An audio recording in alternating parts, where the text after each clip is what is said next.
Hi, everyone. I'm Tessa. I'm the site intern here at the Charles Lindbergh House. And today, my program is called Gospel of Aviation, Lindbergh, and Spirituality. Thank you all so much for being here. Charles Lindbergh died on August 26, 1974, and was buried in the graveyard of a congregational church in Hawaii. Directing his own memorial preparations, Charles chose to have a traditional Hawaiian burial with a brief service that included Angel's Welcome, a hymn written by a Baptist pastor sung to a Hawaiian tune, quotes from Augustine of Hippo, better known as St. Augustine, Gandhi, the Book of Psalms, and a Navajo poem. This eclectic sampling seems an appropriate representation of Charles's approach to religion and spirituality, especially during the later parts of his life. Having completed his flight in 1927, a period of time preoccupied with the conflict of organized religion and the anxieties of the Jazz Age, the question of Charles's religion, or lack of, was heavy in the minds of both the public and the people around him.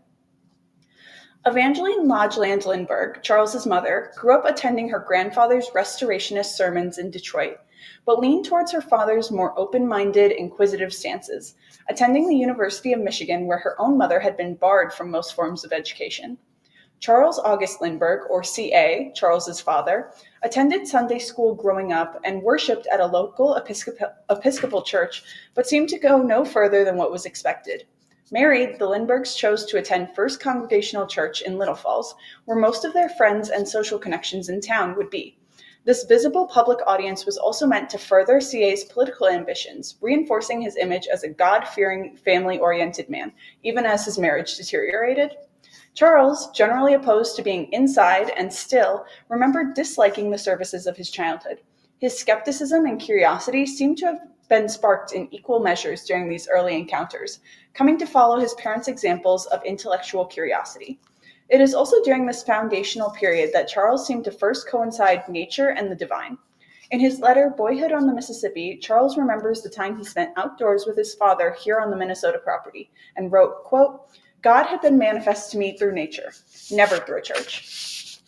The Wright brothers seemed to become the first prophets of a new gospel of aviation that would take hold in the early 20th century.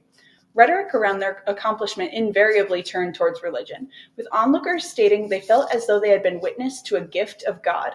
Joseph Korn, author of The Winged Gospel, coined the phrase gospel of aviation, writing, quote, "The gospel of aviation held out a glorious promise, that of a great new day in human affairs, once airplanes brought about a true air age." When Charles completed his flight across the Atlantic 14 years later, he was referred to in the Kansas City Post as America's Young David, with many more pastors across the country delivering sermons based on the flight and the power of man to conquer nature under God's command. People compared Charles to a new Christ or Messiah as he made public appearances at a First Congregational Church service in Washington, as well as Arlington National Cemetery. Despite the fever-pitch enthusiasm, however, Charles expressed little interest or enthusiasm in religion, politics, or the eugenics societies which claimed his achievement as proof in the power of heredity. He seemed solely focused on the future of aviation and the technological progress promised by his flight, rather than any divine intervention that could have made it possible. However, in his 1953 autobiography, Charles mentions ghostly presences, or in earlier drafts, disembodied beings that appeared behind him in the cockpit, conversing with and advising him. In later writings, he acknowledged the possibility of sleep deprivation-induced hallucinations, but maintained his belief in the power of what he had experienced. Many people believed that his autobiography, We, was titled in a nod to this experience, though Lindbergh himself maintained that the title referenced his financial backers in St. Louis. Third man factor, or third man syndrome, is also a possible psychological explanation for this encounter. Named after T.S. Eliot's reference to the third in his poem The Wasteland, third man factor has been reported by multiple extreme climbers and shipwreck survivors, in which they experience an incorporeal presence or being beside them, which guides them and offers them encouragement to survive. However, just as with the possibility of sleep deprivation hallucinations, the existence of a possible psychological explanation does not disprove the spiritual impact of this encounter or invalidate the way it was experienced. Anne Morrow married Charles Lindbergh in May of 1929. Morrow grew up Protestant and, despite describing her heritage as Puritan, continued to lean on and away from her faith for the rest of her life, consistently grappling with her spiritual journey in a way both influenced by and distinct from Charles's. Never buying into the divine image created around Charles, Anne nonetheless felt the power of aviation as she flew with her husband, writing in her 1944 autobiographical novella, The Steep Ascent, that her fictionalized alter ego, quote, felt oneself a god. No wonder Satan tempted Christ from a mountaintop with the world spread out at his feet like this. Anne's faith would face its greatest challenge with the kidnapping of her first son, Charles Lindbergh Jr., in 1932. After her child was found dead, Anne wrote that she, quote, would rather believe in crueler mankind than in such a cruel god of chance. It took several years for Anne to feel able to reconnect with her childhood faith, taking heart from both Christian writers' meditations on grief, as well as the story of Christ's death in the New Testament. Anne recalled praying deeply and practicing reflection in her daily practice, as well as utilizing her own writing as an exploration of her faith. Her ability to do so contrasted sharply with her husband, with no evidence to suggest religion offered any comfort at all. The tragedy instead drove him more deeply into his work and research with Dr. Alexis Carrel. Shortly after the couple was married, Charles was arranged to meet with Carrel after expressing an interest in developing a mechanical heart for Anne's sister Elizabeth. This meeting would become a defining incident in Charles's life. Fascinated by Carrel's views on religion and science, Carrel opened questions in Charles's mind about the possibility of existence after death, especially pertinent after the loss of his son. In 1936, Carrel published a best-selling work, Man, the Unknown, delving into his own views on religion, as well as his beliefs in the possibilities of clairvoyance and telepathy. Encouraged by Carrel's views on rigorous religious study, Charles continued to explore global religions under an impression of his own open-mindedness. Attending a religious conference in Calcutta with Anne, Charles largely dismissed the Hindu practices he witnessed, neither of them taking the ceremonies overly seriously, with the exception of Charles writing to Carrel over his interest in further researching practices like hypnosis. Carrel and Lindbergh continued to collaborate, with their experiments falling into Carrel's belief in human progress being driven by specific great individuals, rather than a collective, a belief Lindbergh quickly adopted. This, along with a pervasive belief in, quote, the intellectual, moral, and spiritual decline in the West, created an image of a society dragged down and stifled by the inability of the masses. Carrel worried that the products of his and Lindbergh's research, such as the heart perfusion pump, would interfere with natural selection and mean that, quote, the weak are saved as well as the strong. He consistently spoke of his fear that insanity, feeble-mindedness, and mental illness would lead to the deterioration of, quote, the dominant white races. He sent proposals to Lindbergh outlining his ideas for eugenics institutes, emphasizing the idea of quality of life overall. Lindbergh found the proposal excellently written and would put his efforts towards helping Carrel found such an institute, as well as latching onto the idea of quality of life to the point he would continue to use it for most of his life.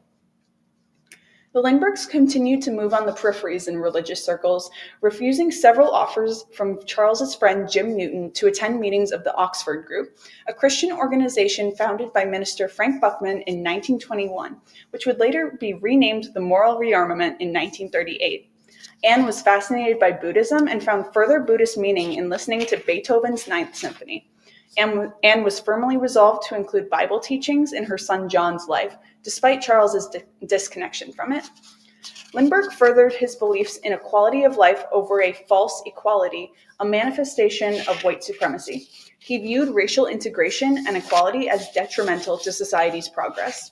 His writing mimics the phrasing of Carrel, his mentor in science and religion, and now eugenics. Despite his white supremacist view of non-Western countries, Lindbergh remained inordinately fascinated with their mystical and supernatural practices. And, despite writing commendations of Asian and Black speakers at a 1944 civil rights meeting, also subscribed to anxiety around integration, and after the couple was invited to visit Germany in 1936, left deeply unsettled by the country's treatment of Jews and militarization, but also excited by the country's nationalism and energy, writing on her view of Adolf Hitler as a visionary. Lindbergh's isolationist rhetoric centered around preserving Europe and the white race, with his fears of the Soviet Union relating back to his eugenicist views of equality. He wrote on the danger of interracial mixing to Western civilization, and has been singled out by the Roosevelt administration for his isolationist rhetoric. Lindbergh's admiration for Germany was shaken by the riots of Kristallnacht, but only in his view of the undisciplined nature of the response, writing, quote, "It seems so contrary to their sense of order and their intelligence in other ways. They have undoubtedly had a difficult Jewish problem, but why is it necessary to handle it so unreasonably?" Despite his admiration for specific Jewish people, Lindbergh maintained a belief in the concept of a Jewish problem and consistently blamed Jews for such. Though Anne shared her husband's anti-interventionist views, while Charles would later redact his public writings of anti-Semitism, Anne chose not to do the same to her own. These redactions came even as Charles made public radio addresses, published articles, and released statements warning of the destruction of Western civilizations and pushing for alliance with Germany over war. Even after the United States had officially entered the war, Lindbergh continued to push for racial disenfranchisement and further discussion of the Jewish problem and how it could be handled in America. Many anti-interventionists cited Christian anti-war values, further blurring the lines between the spiritual and political. Lindbergh's final fall from grace came after his Des Moines speech in 1941, where he identified the British, the Roosevelt administration, and Jews as, quote, war agitators, cementing his position as a Nazi sympathizer from which his public perception never recovered. Lindbergh would refuse to apologize for or amend any statements from Des Moines for the rest of his life. Touring the remains of a concentration camp post-war, he includes a quote from Jesus for the first time in his personal diary. Referencing the American treatment of the Japanese in the Pacific, he writes, quote, "Consider us not the beam that is in thine own eye." After World War II and the terror of the atomic bomb, Lindbergh was concerned with the threat of science unguided by Christian morals and ethics. He notes other global religions that he felt could similarly shape scientific innovation, but consistently returned to Christianity. He continued to make regular donations to the American Eugenics Society. In his later life, Lindbergh grew preoccupied with his own beliefs, considering the presence of the divine in the mundane and natural, as Anne relied on her Christian teachings to see her through difficult pregnancies. Charles developed an interest in the, quote, primitive and the spiritual practices of indigenous people as he grew further concerned with conservation. He worked to complete his autobiography of values and came to disdain the effect that Christianity had had on indigenous religions. His experiences with the Maasai, Buddhist temples, and the American Samoa seemed to inform the eclectic funeral rituals he chose at the end of his life. Anne, in contrast, continued in her unwavering support of Christianity for the rest of her life, which guided her post-war peace efforts and how she raised her children. While continuing to reflect upon her faith and not believing as though she subscribed to conventional ideas of church or God, Anne viewed much of her life through a lens of Christianity, connecting with her faith through events from her following pregnancies to seeing the Apollo 8 launch. She expressed beliefs in experiencing the divine in the mundane and sublime beauty of nature. Charles Lindbergh's faith and his relationship with religion is often understood to be muddled or unclear, but it is clear it cannot be understood without his beliefs in eugenics and white supremacy. Dr. Christopher Gerst, author of Charles Lindbergh, A Religious Biography, points to the fact that he was introduced to both by Dr. Alexis Carrel, forming another inextricable link. Shaped by the Christian faith present in the people around him, but never fully subscribing, it seems as though the closest Lindbergh ever came to the divine was through the power of nature or in a plane over the Atlantic. Even as he embraced introspection and exploration when it came to spirituality, it was impossible for him to extricate his spiritual beliefs from his bigotry and prejudice. Thank you all so much for being here. I really appreciate your time as we wrap up this Snapshot Saturdays season. We hope to see you here next fall when we restart with new programs.